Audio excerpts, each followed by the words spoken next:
I can tell how you were raised without asking a single question about your childhood. It's not from what you say about your parents. It's not from the stories you volunteer or the ones you carefully avoid. From something far more immediate than memory. From the way you handle a moment of conflict. It's from what you do when someone disappoints you. It's from how you respond when you're given something you didn't expect, whether that's praise, or kindness, or space. The childhood is in the behavior, always. Not hidden, present, operating in plain sight, in the precise texture of how you move through ordinary moments. Most people simply don't know how to read it. This video is about learning to read and understand it. Before we get to the specific patterns, you need to understand the mechanism underneath them. Your nervous system does not store childhood as memory in the way you might imagine.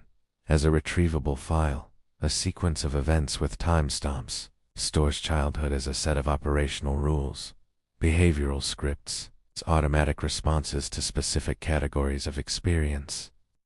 These scripts were written during the years when your brain was in its most plastic state, when the people around you were essentially the entire world, when their behavior toward you was your only available data about how relationships work, how safe the world is, and what you need to do to survive within it.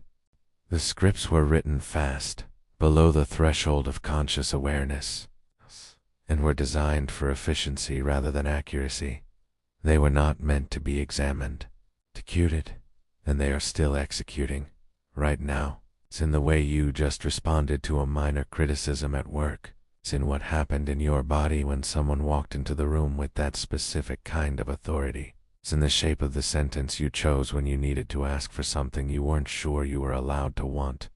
The nervous system never forgets what it learned to do. It simply gets faster at doing it. Watch how someone receives care. Not grand gestures, small ones. A compliment, an offer of help. Someone noticing they look tired and saying so. Someone making them a meal without being asked. A moment of genuine, uncomplicated warmth directed at them with no agenda attached. What happens? For some people, the response is immediate and easy. A T. They let it land. T. There is no negotiation, no deflection, no rapid pivot to reciprocate before they've even finished absorbing the original offering. They say thank you, and they mean it, as a complete sentence. For others, the reception is complicated. They deflect, turn the compliment back, minimize the help, reframe the warmth as something they don't quite deserve. Or they over-reciprocate immediately, compelled to balance the ledger before an uncomfortable debt accrues. Or they become suspicious, not overtly, but something tightens. The warmth triggers a kind of bracing. The care feels like a precursor to something else. What you are watching in that moment is the child's experience of receiving care. Specifically, what the original caregiving felt like and how reliable it was. The person who receives easily was, in general, received easily. Care was offered without a hidden cost. Warmth was not followed by withdrawal. Its kindness did not carry an invoice. The deflector learned, somewhere early, that accepting things, really accepting them, created vulnerability. That being filled by someone else meant being at their mercy when they inevitably took it away. The over-reciprocator learned that care was transactional, that you do not receive without immediately giving back a debt. The imbalance of generosity is dangerous because it creates a debt that can be called in. The one who braces learned that warmth was often the beginning of something else, that the kindest moments preceded the most painful ones. That softening was not safe. The childhood is not in the words. It is in the microseconds before the words. Watch how someone responds when they've been disappointed. Disappointed, when something they expected or hoped for simply didn't arrive. A canceled plan, a promise not quite kept. It's a moment where someone they relied on was simply unavailable. This is one of the most precise diagnostic moments in behavioral observation. because it reveals the original attachment template with unusual clarity.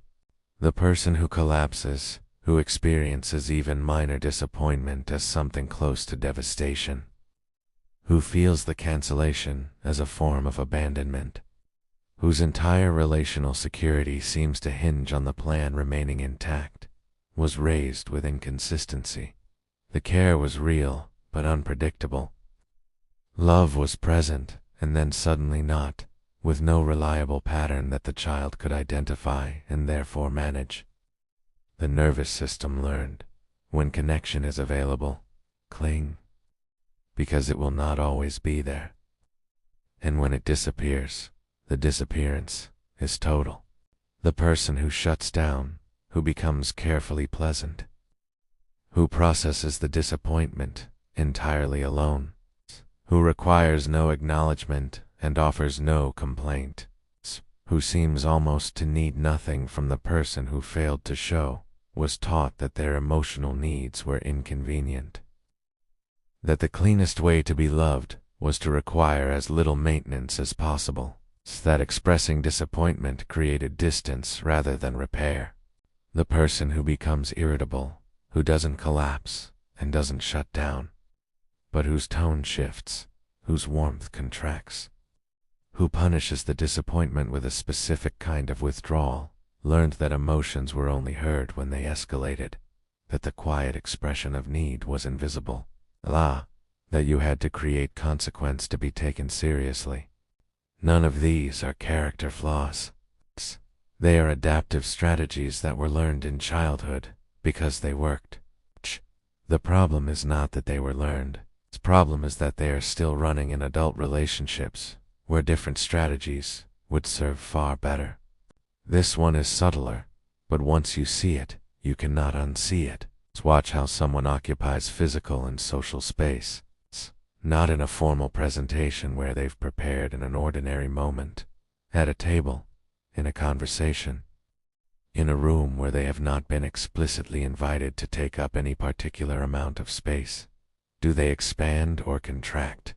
The person who physically makes themselves smaller, who crosses their arms, angles inward, chooses the corner, speaks at a volume that requires the room to lean in, is almost always someone who learned that their presence was too much, that they took up more space than was comfortable for the people around them, that the way to be acceptable was to become less visible.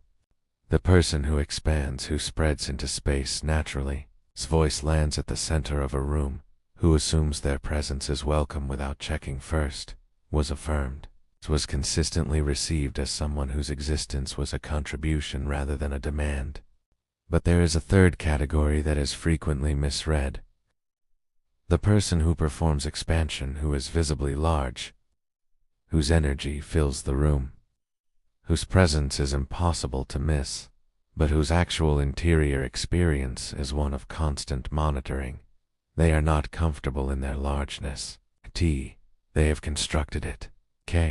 They learned that invisibility was dangerous, that being overlooked had specific, painful consequences, and so they built a presence that could not be overlooked. The performance of confidence is not the same as the experience of safety, and the body always knows the difference, even when the behavior is indistinguishable from the outside. It's one of the most revealing diagnostic windows in human behavior is what happens in the moments after someone realizes they've made a mistake, not a major moral failure, a small error, getting something wrong, forgetting something, misreading a situation. The ordinary texture of being imperfect in front of other people. Watch what happens. Some people move through it efficiently. They acknowledge it, correct what can be corrected, and continue. The mistake has no particular gravitational field. It does not become a referendum on who they are. It is simply a thing that happened that now needs to be addressed. This person grew up in an environment where mistakes were allowed to be mistakes, where imperfection did not threaten the relationship, where the correction was proportionate to the error. Other people collapse into the mistake, Kala said more than the situation requires. They return to it after it's been resolved, re-examining it, re-apologizing, circling back to confirm they are still acceptable despite what happened.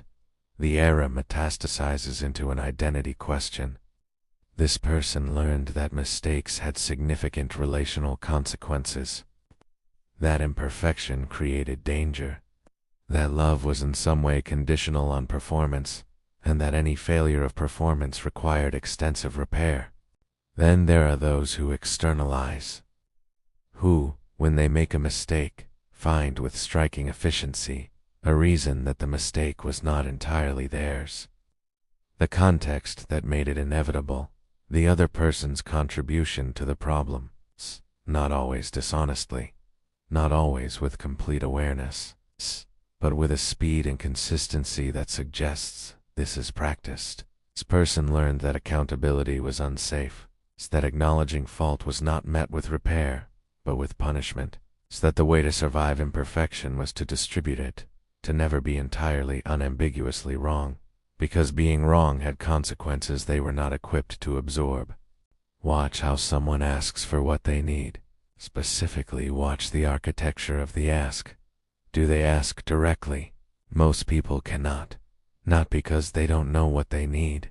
It's because they learned, very early, that the direct ask was dangerous. Instead, expressing a need directly created one of several painful outcomes: rejection, ridicule, being made to feel like a burden, or perhaps most insidious, being met with a conditional yes that came with a cost attached. So they learned other architectures.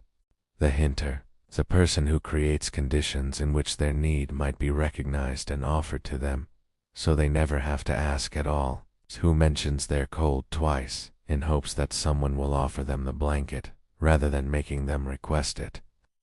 Who discusses a problem in detail without ever saying what they actually want from the conversation. Keen preserves deniability. Keen, if the need is not met, it was never officially expressed. The over-explicable is the person who cannot ask without constructing an entire case for why the ask is reasonable, who pre-argues against every objection before the objection has been raised, who, by the time they've finished asking, has essentially already apologized for needing the thing. This person learned that needs required justification, that wanting something was not sufficient. You had to earn the right to want it. The tester is the person who asks for something small to see what happens, not because they only need the small thing, okay, but because the response to the small ask tells them whether it's safe to surface the larger one. Okay, they are running a calibration sequence. Okay, reading the response before committing to vulnerability.